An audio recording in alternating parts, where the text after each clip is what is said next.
Bw'ona omusibira ku nkondo y'ekitanda nkulayirira tajja kuddamu kunoonyaayo muntu mulala. Obudde bwonna ajja kuba bwaggwe, ajja kuba akulowoozaako, mujja kubeera mukwatagana singa onoomusibira ku nkondo y'ekitanda. Kati ŋŋenda kukulaga kiki ekyetaagisa, naye bw'obeera obadde olumupya ku channel sooka ogende osubscribe ku YouTube, following wano ku TikTok, tujja kubeera nga tukwatagana. Spells nzikuwa, spells zikozese, weerinda bulinzi kigenda kubeera nga kivaamu.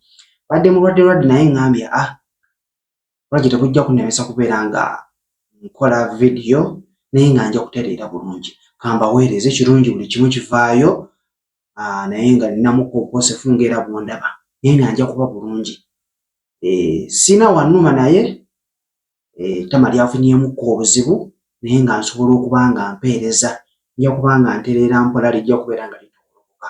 Kaakati ŋŋenda kubeera nga mbabuulira bannange sipeeyo eno njagala mubeere nga mugikozesa. Gwe wenna agamba nti nno oli mufumbo, olina omuntu wali waka ne bw'obeera wali oli mitala w'amayanja ogezaako nolaba ebigenda okubeera nga bibeerawo, naye nga sipeero gikozese.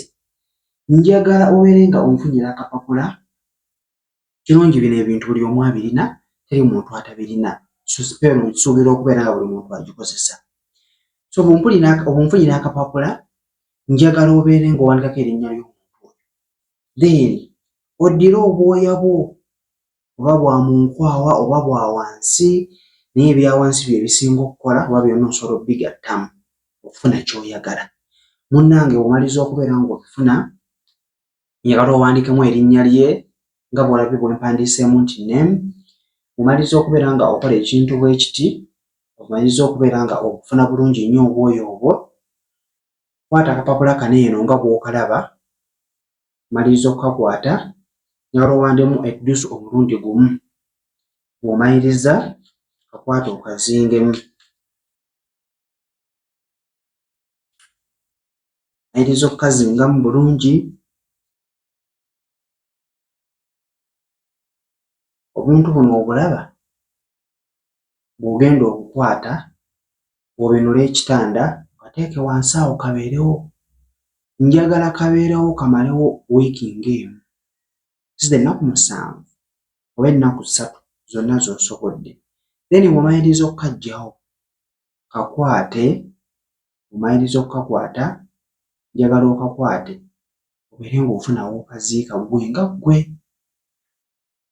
Ekikulu kiwedde, omaliriza okubeera ng'omusibirawo w'omusibidde, osobola okukakwata oba ofunye w'okaziika oba okaleseeyo n'okaggyayo gy'okaggya eyo wansi w'ekitanda, ku nkondo y'ekitanda, n'obeera ng'okateeka oba mu ppiro munda, osobola okukateeka mu ppiro munda kabeera mu bigoye ebibeeramu bw'oba osobodde. Bw'oba olaba nga tekasobola kubeerayo wali eri, it is okay, naye nga sipeero gikozese, sipeero ekola. So mu process eno omaliza okubeera ng'okateekayo ku nkondo y'ekitanda, njagala ositamaawo, in fact sitama, tofukamira, sitamaawo. Bw'onoositamawo njagala olaamirize bino wammanga. Mwete ogambe gwe omwami wange gundi, bino bye nkola sibikola kubeera nti nkubuzaako ssente, abula mbikola okubeera nti nkwagala. Nkusibidde wano saagala obeere ng'onoonyayo muntu mulala.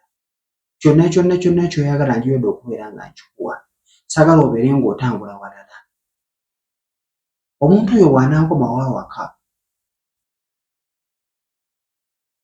ebiri ekiri ng'akomyewo awaka, sipeero bw'onoobeera obadde ogikoze taliiwo, ojja kulaba mu kudda kwe nga kkakkanye. Era ojja alaba nga kkakkana mpola, ojja okutegeera nti sipeero nneeno yakoze eki? Yakukoledde. Naye nga gikozese, sipeero egenda kubeera nga ekkolera. Maliriza okubeera ng'olaamiriza, situkawo, kola emirimu gyo. Wayitawo ennaku 3, osobola okukalekayo ne kabeerayo ddala paka, then omaliza okubeera ng'okalekayo, gwerinda bulinzi bigenda okubeera nga bivaayo.